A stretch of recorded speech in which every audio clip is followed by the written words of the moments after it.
Okay. Hyoid bone. You have the greater horns on either end, the lesser horns, and in front is the body.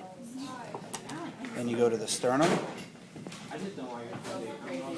This is, shut up. This is the costal notches, which is where the cartilage comes in. You have the xiphoid process, you have the body, and you have the manubrium. Jugular notch. And jugular notch, there is no notch, but there is supposed to be one. Okay, then you have your vertebra.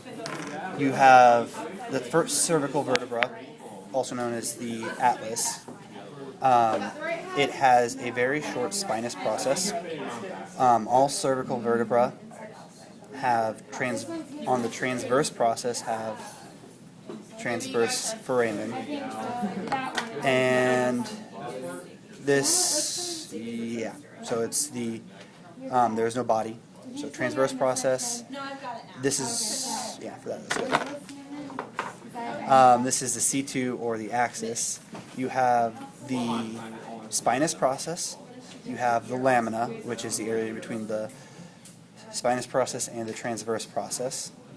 You have the dens, which is what goes up into the C1. And I've already lost it. Whatever. The dens goes up to C1s. And then you also have the pedicel, how do you say it, between the transverse and the body. This is your stereotypical thoracic vertebra. It has a spinous process. Here's your lamina. Here's your transverse process. There is no transverse foramen. You have your vertebral foramen, and you have the body. You also have your superior articular process with the facets on there.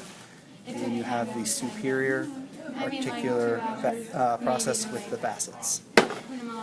Your stereotypical lumbar vertebra, you have the body, you have the spinous process, and you have the transverse process with the superior and inferior articular facets, or processes with the facets on them, and the intervertebral, or the vertebral foramen. On the skeleton, intervertebral foramen are what goes in between each of them on the sides. Okay, then you have the ribs, where you have the head, which is where it connects to the vertebra. You have the neck, which is right below the head. You have the, what is it called? Tubercle. Tubercle, yes, thanks. Which are the little notches that come out. You have the shaft, which is the long part, and then you have the angle, which is where it's angled.